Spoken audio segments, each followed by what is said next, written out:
Iiral ngayon ng hostisya!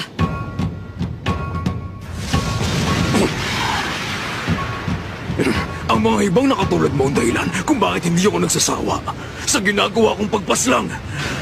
Alam mo ba kung anong pinakagusto ko sa trabaho ko bilang spider? Yun ang ipagkait sa mga tulad mo. Ang hustisya ang hinahanap nila!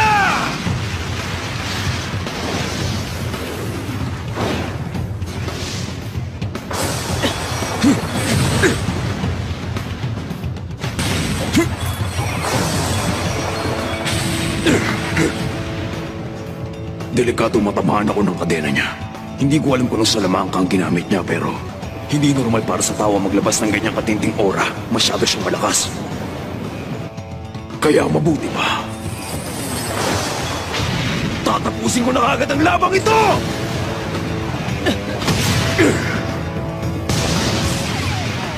Huli ka ngayon.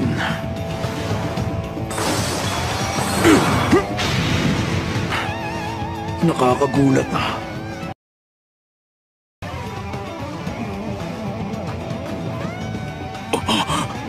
Bakit ganun? Walang epekto. Yung suntok mong yun, yan na ba ang buong lakas mo? Kung nagpapatawa ka, hindi ako naaaliw. Pero kung seryoso ka, sasabihin ko sa iyo mga 20% lang yun ang lakas ko. Nakakaya naman, kaya ngayon gagamitan na kita ng kalahati ng buong lakas ko!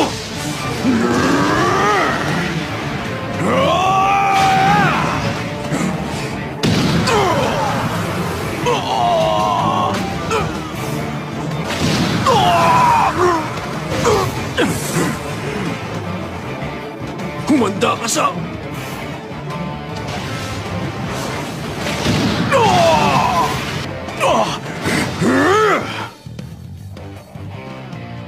Ang bilis mo rin ha. Para kang lamok sa liksi mong kumilos. Lalabanan mo ba ako ng bigay todo o magpapaligoy-ligoy ka lang? Sinasayang mo lang ang oras ko. Kung nagmamadali kang mamatay, pagbibigyan kita!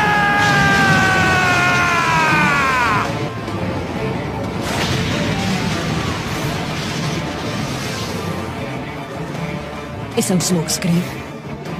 Naglaho ang presensya niya. Gumagamit siya ng in.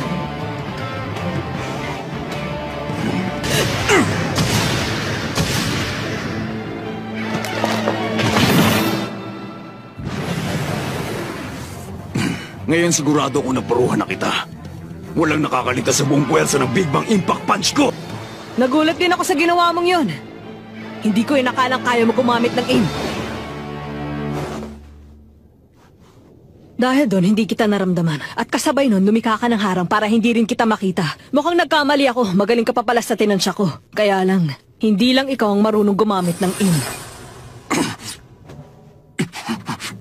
Imposible!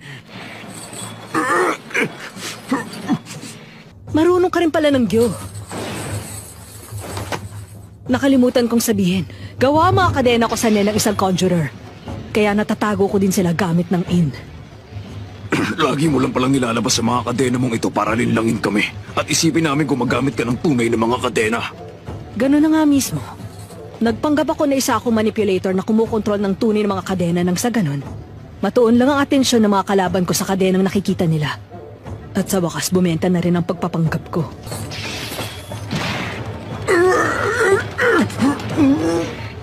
Nahuli na kita. Talo ka na. Imposible. Hindi maaari ito. Nakakadepensa siya tulad ng isang enhancer. At likas na conjurer lang ang makakagamit ng ninaganito kalakas sa mga kadenang ito. Maaari kayang nagawa niyang hubugin ng ganapan lahat ng abilidad na napapaloob sa pagiging enhancer at conjurer. Pero hindi... Nakikita kong nahihirapan kang maunawaan ang nangyayari. Hayaan mong ipaliwanag ko bago ka mamaalam sa mundo.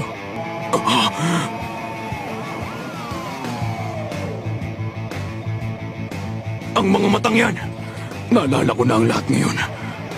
May isang tribong ganyan na mga mata sa gitna ng kung saan di kilalang lugar. Gustong-gustong makuha na pinuno mga mata nila. Naalala ko, malalakas din ang mga yon. Pero ang alam ko, inubos na namin silang lahat. May naiwan pa palang isa. Tingnan natin ngayon kung sino mas malakas sa laban!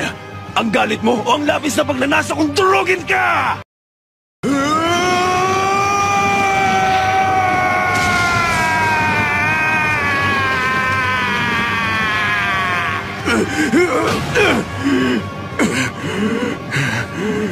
Hindi pwede.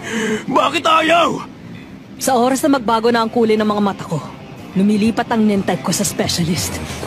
Ano ka mo? At kapag naging specialist na ako, nagiging master ako ng mga ability ng lahat ng ibang nen-type. Ito ang tunay na nen-power ko. Ang Emperor Time!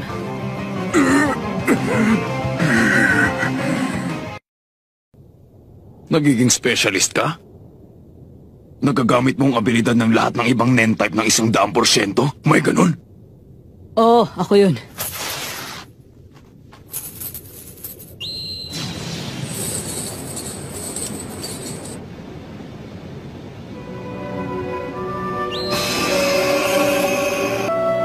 Nakakagamit ako ng pinabilis na pagpapagaling ng isang enhancer. Sigurado akong dinuro ko ng braso niyang yun, pero ngayon, parang wala akong ginawa. Pagkatapos nito, malalaman ko kung gaano ka-epektibo ang chain jail ko sa ibang mga miyembro ng Phantom Gang. Sa pilitang nilalagay ng chain jail ko sa Zetsu ang sino mang miyembro ng Phantom Gang na nabitag nito. Sa madaling salita, paralisado na ngayon ang nen mo. Kaya pala, kanina ko ba hindi maipalabas ang aura ko? Pinipigilan ng Zetsu ang pagpapalabas ng aura. Ibig sabihin, wala kang ibang pagpipilian gawin ngayon kundi subukan makawala sa mga kadena ko gamit lamang ng purong pisikal na lakas mo. Kung hindi makakawala sa mga kadena ko ang naturingang pinakamalakas na miyembro ng Phantom Gang, sigurado nang walang pag-asang makawala sa chain jail ko ang iba mo pang mga kagrupo.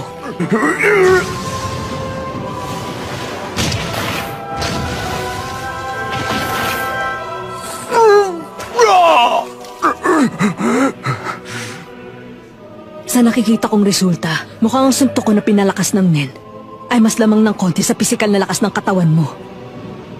Mahalagang impormasyon yun. Pwede kong tapusin ang bawat miyembro ng grupo ninyo gamit lang ng mga kamay ko matapos ko silang ikadena. Sabihin mo sa akin lahat ng nalalaman mo tungkol sa mga kagrupo mo ngayon.